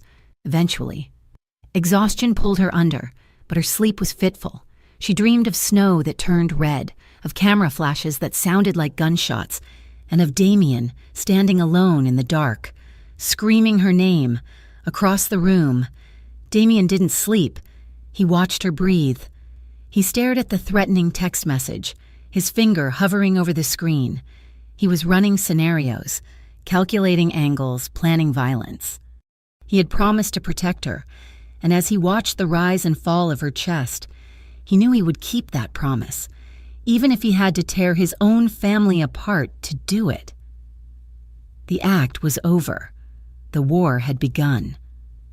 Christmas morning broke over the Morelli estate with a brilliance that felt almost cruel. The storm from the previous night had cleared, leaving the world buried under a pristine, blindingly white blanket of snow. Inside the mansion, the air was filled with the scent of pine needles and cinnamon coffee, a domestic perfume that tried to mask the scent of fear clinging to the corners of the room. In the grand living room, the family gathered around the tree. It was a tableau of normalcy. Children tore into wrapping paper with shrieks of delight, tossing ribbons into the air like confetti. Vincenzo sat in his armchair, sipping espresso, looking for all the world like a benevolent patriarch rather than a man who had suggested using a young woman as bait only hours before. Olivia sat on a velvet sofa, a mug of tea warming her cold hands. She wore a smile that felt tight on her face. Every time a door slammed or a phone chimed, her muscles locked up. Damien sat beside her. He had not slept. There were dark bruises of exhaustion under his eyes, but his focus was razor sharp. He watched the room, watched the windows, watched her. "Here," he said softly, handing her a small velvet box. Olivia looked at him, startled. "You did not have to get me anything. The deal was—" "Open it," Damien interrupted gently. She lifted the lid. Inside, resting on black satin, was a silver necklace. A tiny, diamond-encrusted snowflake charm caught the light, shimmering like a captured piece of the winter storm outside. It was delicate, beautiful, and expensive. "It is beautiful," she whispered. "Let me," he said. He took the necklace from the box. Olivia swept her hair up, exposing the nape of her neck. Damien's fingers brushed against her skin as he fastened the clasp. His touch was warm, lingering for a second longer than necessary. A shiver raced down her spine, a mix of desire and a lingering, bone-deep unease. "It suits you," Damien murmured near her ear. "Unique, beautiful, and born of the cold." "Thank you," she said, turning to look at him. His eyes were soft, unguarded for the briefest of moments in the chaos of his family. In the shadow of the threat, he was looking only at her. The moment shattered before it could fully form. The double doors of the living room swung open. Marco Vieri strode in. He was not wearing his usual calm expression. His face was pale, his coat dusted with snow, and he brought a gust of freezing air with him that seemed to kill the warmth of the fire. Damien stood up instantly, his body shifting from relaxed partner to soldier in a heartbeat. "What is it?" Damien asked, his voice cutting through the laughter of the children. The room went silent. Even the children seemed to sense the shift in atmospheric pressure. "The warehouse in the East District," Marco said, his voice tight. "It was hit last night. 3 a.m. They took the shipment and they torched the building." Damien's jaw tightened. "Casualties?" "2 guards in the ICU," Marco reported. "But Damien, they bypassed the perimeter alarms. They knew the keypad codes. They knew exactly which crate contained the ledger." "It was an inside job," Damien stated, the words falling like stones. Marco nodded grimly. "And we found a burner phone in the rubble. We traced the last call. It pinged off a tower near the estate. The number belongs to an associate of Vincenzo." The silence that followed was deafening. Damien turned his head slowly to look at his uncle. Vincenzo did not look up from his espresso, but his hand trembled slightly as he set the cup down. "Get the car," Damien said to Marco, his voice dangerously low, "and get the team." He turned to Olivia. "Go to your room," he ordered. "Stay there. Lock the door. Do not open it for anyone but me or Marco. I am doubling the guard on the house." "No," Olivia said, standing up. Her heart was hammering, but she refused to be dismissed like a child. Damien blinked, surprised by her defiance. "Olivia, this is not a request. Do not treat me like I am fragile glass." "Damien," she snapped, her voice rising, "you dragged me into this world. You put a target on my back. I deserve to know what is happening. You are going out there to start a war, aren't you?" "I am going to finish one," he growled. "I am doing this to protect you. I do not need you to die for me," Olivia cried out. "Grab your things," Damien said to Marco, not looking away from Olivia. "Give us a minute." Marco ushered the stunned family out of the room, leaving Damien and Olivia alone in the vast, decorated space. The Christmas tree twinkled beside them, a mockery of the tension radiating between them. Damien crossed the distance between them in 2 long strides. He grabbed her upper arms, his grip firm but careful. "Listen to me," he said, his voice rough with frustration. "You are not glass. I know that. You are the strongest thing I have ever known. But if they get to you, if they use you to get to me, I will lose. Do you understand? You are the only thing I have left that is clean." Olivia looked up at him, seeing the terror behind his anger. He wasn't afraid of dying. He was afraid of failing her. "Then promise me you will come back," she demanded, her voice shaking. "I cannot promise that," he said honestly. "Then give me something else," she whispered. She didn't know who moved first. Maybe it was her. Maybe it was him. But suddenly, they were colliding. Damien's hands swept up to cup her face, and he kissed her. It wasn't a gentle kiss. It was fierce. It was desperate. It was the kiss of a man marching to the gallows and a woman trying to anchor him to the earth. His mouth crushed hers, hot and demanding. Olivia responded with equal force, her hands sliding over his shoulders, gripping the wool of his sweater, feeling the corded tension of the muscles underneath. She opened to him, allowing him to devour her. His tongue swept into her mouth, tasting of coffee and desperation. He pulled her body flush against his arm banding around her waist, lifting her slightly off the floor. She could feel his heart hammering against her chest, a frantic rhythm that matched her own. For a moment, there was no war. There was no Costa Syndicate. There was only the heat of his skin, the scent of his cologne, and the overwhelming, terrifying realization that she loved him. They broke apart, gasping for air, foreheads resting against each other. Damien's eyes were closed, his breathing ragged. "If anything happens to you," he whispered, his voice cracking, "I will not survive it. I do not care about the Empire. I do not care about the legacy. I only care about you." "Then survive," Olivia said, gripping his wrists. "Come back alive, Damien. For yourself, and for the chance of something real between us." Damien opened his eyes. They were dark, burning with a mix of resolve and agony. He kissed her forehead, a lingering, sacred touch. "Stay inside," he commanded one last time. Then he turned and walked away. He didn't look back. The heavy front door slammed shut, and a moment later, the roar of engines faded into the distance. Olivia stood alone in the silence of the mansion. The snowflake necklace felt heavy and cold against her skin. 2 hours passed. Olivia paced the floor of the guest suite, her phone clutched in her hand. She had texted Ethan 3 times with no reply. Finally, her phone buzzed. It was Ethan. "Hey, Liv." His voice came through, sounding small and tinny. "Ethan," she breathed, sinking onto the edge of the bed. "Are you okay?" "You did not answer."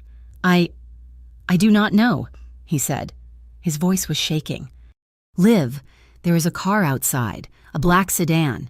It has been parked there for an hour, and when I went to check the mail, someone was in the hallway. They took a picture of me and ran." Olivia's stomach dropped through the floor. The blood drained from her face. "Are you inside the apartment?" she asked, forcing her voice to stay calm. "Is the door locked?" "Yes," Ethan said, "but I am scared. They know where I live. You said this guy was just a client. You said it was safe. It is safe." She lied, tears springing to her eyes. "Listen to me. Stay away from the windows. I am coming to get you. No, you cannot come here if it is dangerous. I am coming. Ethan, pack a bag. Be ready." She hung up. Panic was a cold knot in her chest. The Costas weren't just targeting her. They were targeting the only leverage that mattered more to her than her own life. She ran to the door of her suite, locked. She pounded on it. "Open up," she shouted. A guard's voice came from the other side. "I am sorry. Miss Hart, Mr. Morelli's orders. No one in or out. My brother is in danger," she screamed. "You have to let me leave. I cannot do that, Miss... I am sorry." Olivia backed away from the door, her hands shaking. She looked around the room. The windows were reinforced glass, sealed shut. She was trapped in a gilded cage while her brother was being hunted. She needed an ally. She grabbed her phone and scrolled through her contacts until she found the number Isabella had put in there yesterday. She hit dial. "Pick up, pick up, pick up," she chanted. "Hello?" Isabella's voice was groggy. "Isabella, it is Olivia," she said urgently. "I need your help. Olivia, where are you? The house is on lockdown. I am in the guest suite. Damien locked me in. Isabella, the people who are fighting Damien, they are at my apartment. They are watching my brother. He is sick, and he is alone. I have to get to him." Isabella was silent for a moment. "Damien said it isn't safe." "He said to keep you here. If I stay here, my brother dies," Olivia said, her voice breaking. "Please, Isabella. You know what family means. If it was Damien out there alone, would you stay in your room?" A pause. Then, a sigh. "I am going to get killed for this," Isabella muttered. "I am in the West Wing. The service elevator goes down to the garage. The guards usually ignore the catering vans. Can you get me out?" "Give me 5 minutes," Isabella said. "Be ready to run." 5 minutes later, the lock on Olivia's door clicked. Isabella stood there, dressed in a silk robe but looking fierce. She grabbed Olivia's hand. "Let's go." Quietly. They moved through the back corridors of the mansion, avoiding the main patrol routes. Isabella knew the house like the back of her hand. They reached the garage, where a nondescript delivery van was waiting. A driver Olivia didn't recognize was behind the wheel. "This is Paolo," Isabella whispered. "He is loyal to me, not Marco. He will take you, but Olivia." "If you get hurt, Damien will burn the city down. I will be fine," Olivia promised, climbing into the passenger seat. "Thank you." "Isabella, go," Isabella said, slapping the side of the van. The drive to the city was agonizing. Every black car that passed them looked like an enemy. Olivia's hands were clenched so tight her knuckles were white. When they pulled up to her apartment building, the street was quiet, too quiet. The black sedan Ethan had mentioned was gone. "Wait here," Olivia told Paolo. "Keep the engine running." She sprinted into the building. The lobby smelled of stale cigarettes and bleach. She ran up the 3 flights of stairs, ignoring the burning in her lungs. The hallway lights were flickering, buzzing like angry hornets. It gave the corridor a strobe light effect, illuminating the peeling paint in flashes of gray and black. She reached door 4B. It was unlocked. "Ethan!" she screamed, bursting inside. Ethan was sitting on the couch, his knees pulled up to his chest. He looked up, his face pale and eyes wide. He was shaking. "Liv," he choked out. She ran to him, dropping to her knees and wrapping her arms around him. He felt thin and fragile in her arms. "Are you hurt?" "Did they touch you?" she demanded, pulling back to check him for injuries. "No," he said. They just slid this under the door." He held up a piece of paper. It was a thick, cream-colored card, the kind used for wedding invitations. On it, written in elegant cursive, was a message. "Back away from the Morelli boy, or the next time we visit, your brother bleeds." Olivia stared at the note. The threat was elegant, polite, and terrifying. "Get your bag," she said, Avai standing up and pulling him with her. "We are leaving. Now." "Where are we going?" Ethan asked, grabbing his backpack. "Somewhere safe," she said, though she wasn't sure where that was anymore. They ran back down to the van. Paolo looked nervous. "We need to go." "Miss," he said as they piled in, "I saw a car circle the block." "Drive," Olivia ordered. "Take us back to the estate." It was the only place she could think of. Damien had turned it into a fortress, even if he was angry, even if he never forgave her for disobeying him. He would protect Ethan. Paolo gunned the engine, and the van peeled away from the curb. They made it to the edge of the city before the trouble started. The road to the estate wound through a dense forest, the snow-covered trees pressing in on either side. Suddenly, a black SUV shot out from a side road, cutting them off. Paolo slammed on the brakes. The van skidded on the ice, fishtailing wildly before coming to a stop sideways in the road. Olivia looked back. Another SUV had blocked the road behind them. They were trapped. "Lock the doors!" Olivia screamed, unbuckling her seatbelt. She threw herself over the center console into the back seat, grabbing Ethan and shoving him down onto the floorboard. "Stay down!" she yelled. Men were pouring out of the SUVs. They wore dark coats and ski masks. They carried guns. This is it, Olivia thought, a cold clarity washing over her. This is how it ends. She curled her body over Ethan, shielding him with her own flesh and bone. She squeezed her eyes shut, waiting for the sound of shattering glass, waiting for the pain. Ethan was sobbing quietly beneath her. "I am sorry. Liv, I am sorry. It is okay," she whispered, smoothing his hair. "It is going to be okay." One of the men raised a rifle, aiming it at the windshield. Then, the world exploded. A convoy of 3 armored vehicles roared out of the tree line, tires screaming against the asphalt. They didn't stop. The lead car, a massive reinforced truck, smashed into the rear SUV, sending it spinning into a ditch. Gunfire erupted. It was deafening, a chaotic symphony of cracks and booms. Olivia screamed, covering her ears. "Get down," Paolo yelled, ducking beneath the dashboard. Through the window, Olivia saw a figure leap from the second car. He moved with terrifying speed and precision. He was dressed in black, a coat flapping behind him like a cape. He held a handgun, firing controlled double taps as he advanced on the attackers. It was Damien. He was a force of nature. He moved through the chaos without hesitation, dropping 2 men before they could even turn to face him. His security team fanned out around him, suppressing the remaining attackers with overwhelming firepower. The Costa men, realizing they were outgunned and outflanked, scrambled back to their surviving vehicle. They peeled out, tires spinning on the ice, retreating into the darkness. Silence fell over the road, broken only by the heavy panting of the wind. Damien didn't wait for the all clear. He holstered his weapon and sprinted toward the van. He ripped the sliding door open with such force that the metal groaned. "Olivia!" he roared. She looked up, trembling, her body still curled over Ethan. "I am here." She sobbed. "We are here." Damien reached in, grabbing her by the waist and hauling her out into the snow. He didn't let go. He pulled her against him so hard it knocked the wind out of her. His other hand grabbed Ethan, pulling the boy out and shoving him behind his own back, shielding them both. "Are you hit?" Damien demanded, frantically patting Olivia down, his hands shaking violently. "Is he hit? No, we are okay," she gasped, clutching his coat. Damien let out a sound that was half roar, half sob. He looked at her, his eyes wild with a mixture of adrenaline, fury, and sheer, unadulterated terror.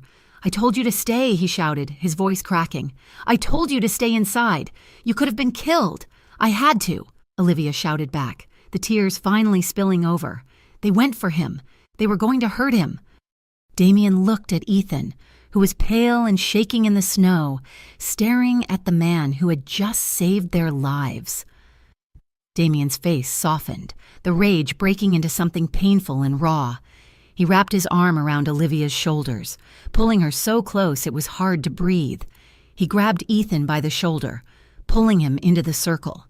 "Get in my car," Damien ordered, his voice trembling. "Now." He shoved them into the back of his armored sedan. He climbed in after them, slamming the door shut and locking it. The convoy began to move, turning back toward the safety of the estate, in the back seat. The silence was heavy. Ethan was huddled in the corner, in shock. Olivia sat in the middle. Damien sat next to her. He was staring straight ahead. His jaw clenched so hard a vein throbbed in his temple. His hand was resting on his knee, and it was shaking uncontrollably. Olivia reached out and covered his shaking hand with hers. Damien turned to look at her. The fury was still there, but beneath it was a vulnerability she had never seen before. He looked like a man who had looked into the abyss and barely pulled himself back. He turned his hand over, lacing his fingers through hers. He squeezed her hand, hard, to the point of pain. "I thought I lost you," he whispered, his voice barely audible over the hum of the engine. "I am here," she said. "I am right here." They stared at each other in the dim light of the car. There was no more pretense, no more acting. The contract had burned up in the gunfire on the snowy road. There was only fear and relief and a love so painful it felt like a wound. Damien lifted her hand to his lips, pressing a kiss to her knuckles. He kept it there, breathing against her skin, as the car carried them back into the dark. Part 6. The Morelli estate had ceased to be a home. It was now a fortress of stone and steel. The festive wreaths on the doors seemed out of place against the backdrop of armed men patrolling the perimeter, their breath puffing white in the freezing air. Inside, the windows were shuttered, and the silence was heavy, broken only by the crackle of radios and the hushed, urgent tones of strategic planning. Ethan sat in the library, surrounded by books he was too anxious to read. He looked small in the leather armchair, his face pale, but he was safe. Damien had tripled the guard detail around him, placing 2 men inside the room and 2 outside the door. Olivia stood in the center of the foyer, watching Marco bark orders into a phone. She felt a strange dichotomy within herself. She was the center of this storm, the leverage, the weakness, the target, yet she had never felt more awake. The fear that had paralyzed her for years was gone, burned away by the fire of the previous night on the snowy road. Damien descended the stairs. He moved with a restless, prowling energy, his shoulder holstered, his eyes dark with lack of sleep. He walked straight to her, his hand finding her waist instinctively. "The plan is set," he said, his voice low so the guards wouldn't overhear. "Tell me," she said. "The charity ball tonight," Damien said. "It is the biggest event of the season. Senators, judges, the police commissioner, everyone will be there. The media presence will be massive. And the Costas?" Olivia asked. "They will be there too," Damien said grimly. "Not officially, but their eyes and ears will be in the room. They know I have to attend. To miss it would be a declaration of weakness. It would tell the city I am afraid. So we go," she said. "I go," Damien corrected. "You stay here. With Ethan." "No," Olivia said instantly. Damien's jaw tightened. "Olivia, do not fight me on this. The ball is a trap. I am using it as bait. I know the traitor is going to make a move." I know the Costas will try to humiliate me or kill me in front of the city's elite. If I can catch them in the act, if I can expose them in a room full of witnesses and cameras, I can force a truce. I can use the public outcry to push them back, but it is going to be dangerous. That is exactly why I am going, she argued, stepping closer to him. You are the target, Damien hissed, his hands gripping her shoulders. If you are there, you are a liability. If I am not there, I am a symbol of your fear, Olivia countered, her voice steady. You said it yourself. If I hide, they win.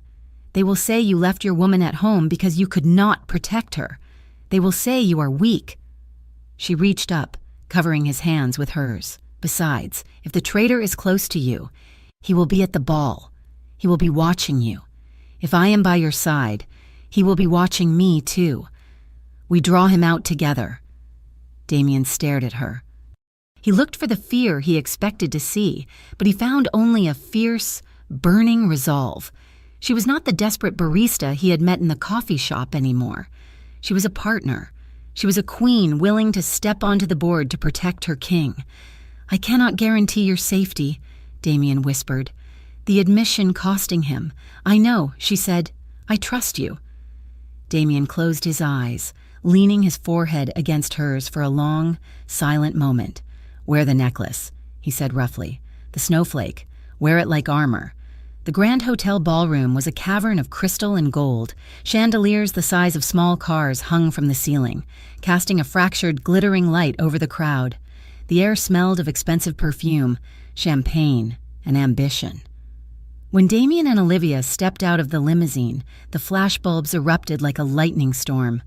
Olivia wore a gown of shimmering silver silk that pooled around her feet like liquid moonlight.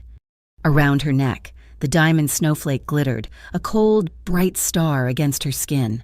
She held her head high, her hand resting lightly on Damien's arm. Damien was in a tuxedo, the black fabric emphasizing the breadth of his shoulders. He looked every inch the devastating, untouchable tycoon, but his body was coiled tight. His eyes didn't look at the cameras. They scanned the crowd, the rooftops, the shadows. They walked the red carpet. A gauntlet of questions shouted from the press line. Mr. Morelli, is it true the merger is off? Who is the lady? Mr. Morelli? Damien ignored them all, guiding Olivia through the heavy brass doors into the ballroom. Inside, the noise of the party washed over them. A string quartet was playing a waltz. Waiters in white jackets moved through the throng with trays of champagne. It was beautiful, and it was terrifying. Stay close, Damien murmured against her hair. I am not going anywhere, she whispered back. They moved through the room, greeting senators and business moguls. Damien played his part perfectly. He was charming, calm, and commanding. But Olivia felt the tension in his arm. Every time a guest moved too quickly, his muscles bunched. Every time a door opened, his gaze snapped toward it. Midway through the evening, the orchestra slowed the tempo. Damien turned to her, extending a hand. Dance with me, he said. Olivia took his hand. He pulled her onto the floor, wrapping his arm around her waist. They moved together, swaying to the music. The crowd seemed to blur around them, fading into a background of indistinct color and noise. Damien's fingers traced the line of her spine through the silk of her dress. It was a possessive, grounding touch. You look breathtaking, he said softly. His eyes locked on hers. I am terrified, she admitted, keeping her voice low. My legs are shaking. You are doing perfectly. He promised, just look at me. Do not look at them, just me. I believe in you, Damien, she whispered, leaning her head slightly so her lips brushed his jaw. I know you want to leave this life. I know you want to change, even if your world terrifies me. I believe in the man underneath it. Damien stopped moving for a heartbeat. The emotion in his eyes was raw, a mixture of gratitude and profound love. I love you, Olivia, he said, his voice thick. I love you too, she replied. The moment was perfect. It was suspended in time, a bubble of intimacy in a room full of sharks. Then, the bubble popped. Damien stiffened. He looked over her shoulder, his eyes narrowing. What is it? She asked. Vincenzo, Damien said. He is talking to the police commissioner. I need to intervene before he says something that ruins the exit strategy. He looked down at her. Stay here. Do not leave the dance floor. Marco is by the pillar. I will be back in 2 minutes. Go, she said. Damien squeezed her hand one last time, then turned and strode toward the corner of the room. Olivia stood alone near the edge of the dance floor. She took a sip of champagne from a passing tray, trying to steady her nerves. Excuse me, miss? A waiter stood beside her, holding a silver tray. You dropped this. He held out a small, folded napkin. Olivia frowned. She hadn't dropped anything. She reached out to take it, and as she did, the waiter stepped closer. Mister, Morelli asked me to escort you to the VIP suite. The waiter whispered, he says there is a problem with his uncle. Olivia hesitated. She looked toward the pillar where Marco was supposed to be. He was gone. Where is Marco? She asked. He is with Mr. Morelli, the waiter said smoothly. Please. Miss, it is urgent. Olivia's instinct screamed at her, but the thought of Damien in trouble overrode them. She nodded. Lead the way. The waiter guided her away from the crowded ballroom, through a set of heavy velvet curtains, and into a service corridor. The noise of the party faded instantly, replaced by the hum of industrial refrigerators and the harsh buzz of fluorescent lights. This does not look like the VIP suite, Olivia said, stopping. Just a shortcut. Miss, the waiter said, reaching for a door marked exit. No, Olivia said, backing away. I am going back. She turned to run. The door behind her opened. A hand clamped over her mouth. She tried to scream, but the sound was smothered against a leather glove. An arm wrapped around her waist, lifting her off her feet. She kicked out, her heels connecting with shin. But the man didn't let go. Something hard and cold pressed into her ribs. Quiet, a voice hissed in her ear. Or I put a bullet in your spine right here. She froze. The man dragged her backward toward the open loading dock door at the end of the hall. Damien was halfway across the ballroom when he felt the cold prickle on the back of his neck. He turned, scanning the crowd. Olivia was gone. He looked at the pillar. Marco was gone. Panic, cold and sharp, pierced his chest. He grabbed his earpiece. Marco, status, static. Damien didn't wait. He abandoned diplomacy.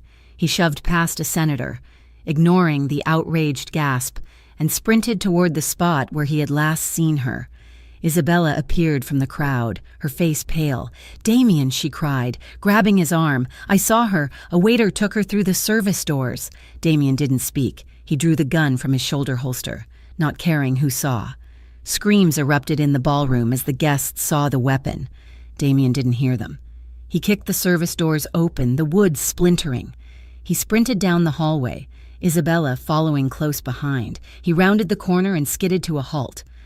At the end of the corridor, near the open loading bay doors where the winter wind was howling in, stood a group of men.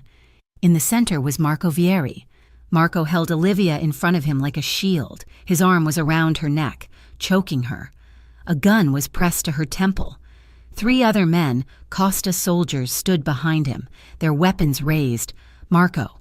Damien breathed, the betrayal hitting him like a physical blow. It was you. Marco's face was twisted in a rictus of fear and arrogance. Vincenzo is too old. Damien and you are too soft. You were going to sell us out. You were going to go legitimate. The Costas offered me the city. Let her go, Damien said, his voice dead calm. This is between us. She is the reason you are weak, Marco spat. Look at you. The great Damien Morelli, chasing a skirt while his empire burns. Damien took a step forward. The Costa men raised their rifles. Another step and she dies, Marco screamed, pressing the barrel harder into Olivia's skin. Olivia whimpered, her eyes wide and terrified, locked on Damien's. Damien stopped. He slowly raised his hands.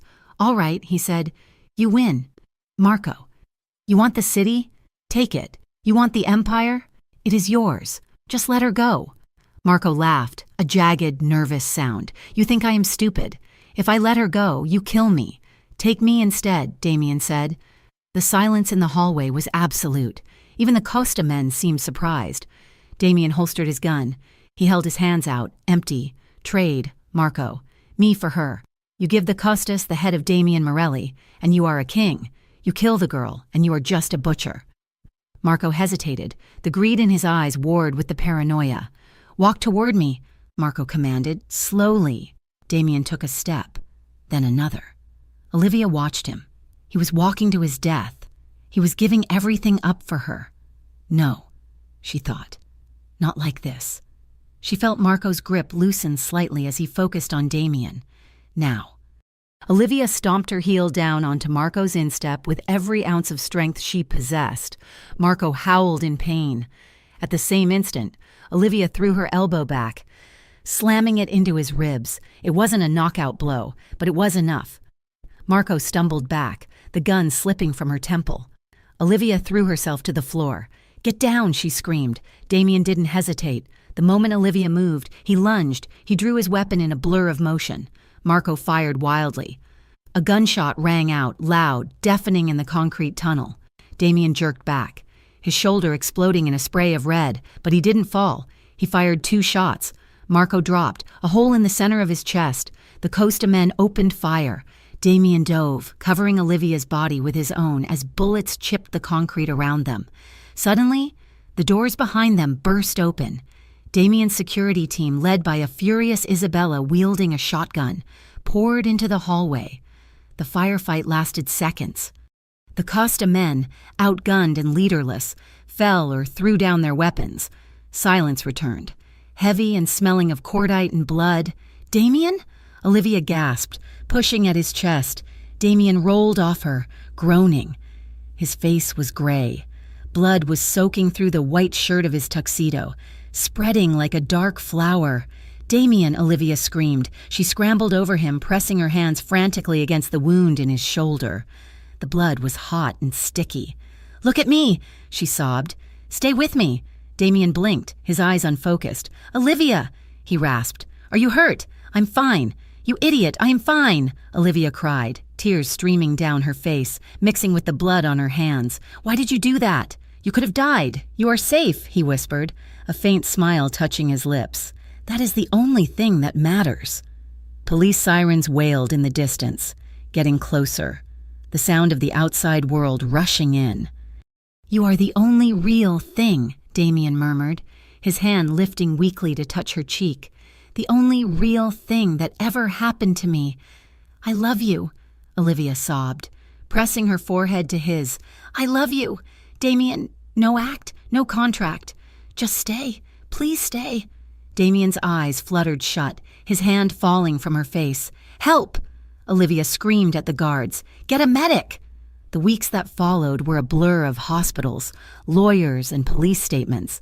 The shootout at the Grand Hotel became the story of the decade, but the narrative that emerged wasn't one of a gang war.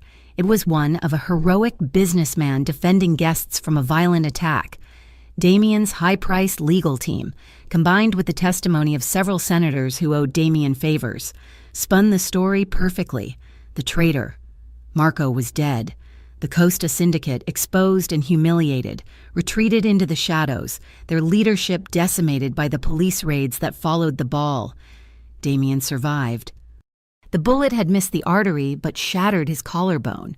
He spent 3 weeks in the hospital, with an armed guard at the door and Olivia in the chair beside his bed. He kept his promise. He used the chaos to clean house. He sold off the shipping lanes that were used for smuggling. He cut ties with the corrupt unions. He legitimized the construction firms. It wasn't a complete exit. Men like Damien could never truly leave, but the bloodiest parts of the empire were gone. Ethan's medical bills were paid in full, anonymously. A trust fund was set up in his name, ensuring he would never have to worry about money again. 1 year later, the house was small. Well, small was relative. It was a sprawling mid-century modern home on the quiet side of Riverton, tucked away in the woods, but compared to the stone fortress of the Morelli estate, it felt like a cottage. It was Christmas Eve. A fire crackled in the hearth, casting a warm, orange glow over the room.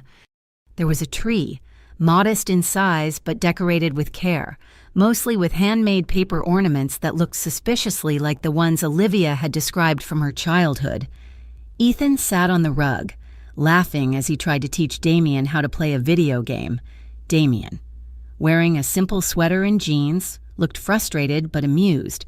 I still do not understand why I cannot just shoot the turtle, Damien grumbled, tapping the controller. Because it is a race. Damien, Ethan laughed. You have to drive. Olivia stood in the doorway of the kitchen, wiping her hands on a towel. She watched them, her brother, healthy and happy, and the man she loved, looking younger, lighter, the darkness in his eyes replaced by a quiet peace. Dinner is ready, she announced. Ethan jumped up. Finally, I am starving. He ran to the kitchen, pausing to pat Damien on the shoulder. You are getting better, boss. Maybe next Christmas you will actually finish a lap. Damien chuckled, standing up and stretching. His shoulder was stiff when the weather was cold, a permanent reminder of the night at the hotel. But he never complained. He walked over to Olivia. He didn't say anything at first. He just looked at her. He reached out, his hand cupping her face, his thumb tracing her cheekbone. Merry Christmas. Olivia, he said softy. Merry Christmas. Damien, she replied. Ethan yelled something from the kitchen about burning the rolls. Damien smiled. It is weird, isn't it? What is? Quiet, he said. No guards, no frantic phone calls, just us. It is perfect, Olivia said.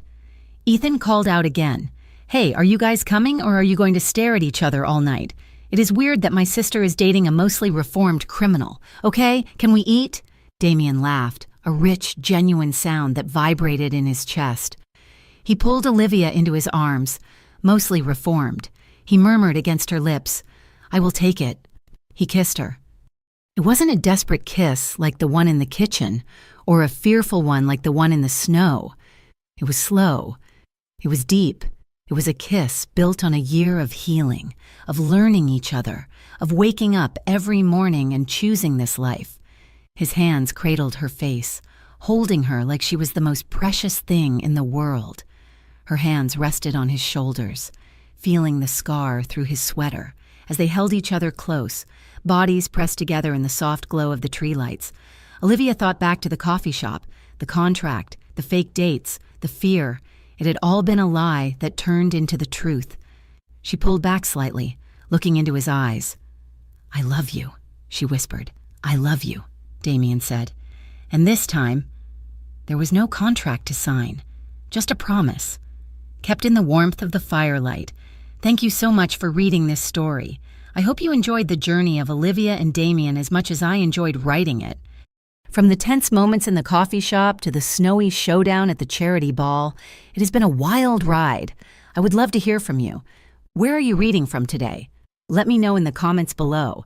And if you enjoyed this story, please make sure to subscribe to Mafia Romance Stories for more intense, emotional, and thrilling tales. Don't forget to share your thoughts on the ending in English. Did you like how Damien turned his life around? Let me know. See you in the next story.